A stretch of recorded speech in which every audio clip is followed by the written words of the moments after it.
Parliament ఎన్నికల్లో BRS విజయం ఖాయమని ఆదిలాబాద్ పార్లమెంటు బీఆర్ఎస్ ఎంపీ అభ్యర్థి ఆత్రం సక్కు తెలిపారు.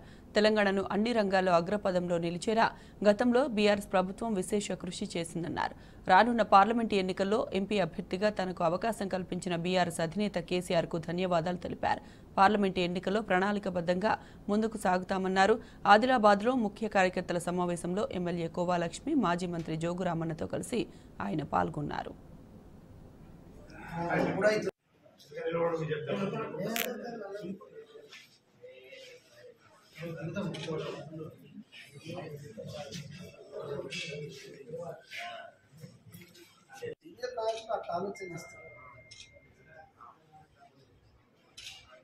జై తెలంగాణ, జై తెలంగాణ, కేసీఆర్ గారి నాయకత్వం, ఆత్రం సక్కు గారి నాయకత్వం. మరియు మొదలకు సంబంధించినటువంటి నాయకులు రామకృష్ణ రెడ్డి అన్న, అదేవిధంగా లోలం సాంసుందర్ అన్న, అదే విలాస్ గాదేవర్ గారికి మరియు వీరందరితో ఈరోజు సమావేశం ఏర్పాటు చేయడం జరిగింది. పార్లమెంట్ ఎన్నికల్లో బీఆర్ఎస్ పార్టీగా ఏ రకమైన ప్రణాళిక తయారు చేయాలనేది ప్రత్యేక సమావేశంలో ఈరోజు చర్చించడం జరిగింది. తప్పకుండా ఈ రాష్ట్రం సాధించినటువంటి పార్టీ, ఈ రాష్ట్రాన్ని అభివృద్ధి పరిచినటువంటి పార్టీ, ముఖ్యంగా కేసీఆర్ గారి నాయకత్వంలో చేసినటువంటి అనేక అభివృద్ధి సంక్షేమ కార్యక్రమాలు ఉన్నాయి.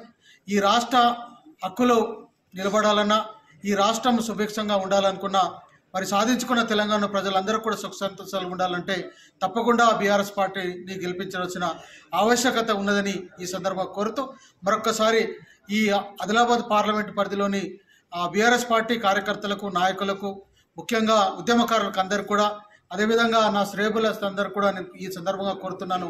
మీరందరూ ఒక ఆదివాసీ నేతగా, ఆదివాసీ ఉద్యమ నాయకునిగా ఉన్నటువంటి నన్ను గెలిపించండి. తప్పకుండా ఆదిలాబాద్ పార్లమెంటు పరిధిలో ఉన్నటువంటి అనేక సమస్యలు, జాతీయ సమస్యలు ఉన్నాయి, అదేవిధంగా రాష్ట్ర పరిధిలో సమస్యలు ఉన్నాయి.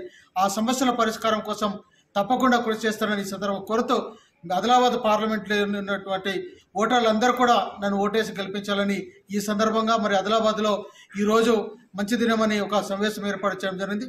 వచ్చిన వారందరూ కూడా ప్రత్యేక కృతజ్ఞత తెలియజేస్తూ మరొక్కసారి గౌరవ బీఆర్ఎస్ పార్టీ జాతీయ అధ్యక్షులు కేసీఆర్ గారికి మరొకసారి ప్రత్యేక కృతజ్ఞతలు, ధన్యవాదాలు తెలియజేస్తూ ముగిస్తున్నాను. BRS social media convenor Manne Krishank పై మాదాపూర్ పోలీసులు ఓవర్ యాక్షన్ ప్రదర్శించారు. సీఎం రేవంత్ కు సంబంధించి సోషల్ మీడియాలో పోస్టు పెట్టినందుకు అతన్ని ఫోన్ సీజ్ చేశారు. దీంతో పోలీసులు వ్యవహరించిన తీరుపై కృషాంక్ మండిపడ్డారు.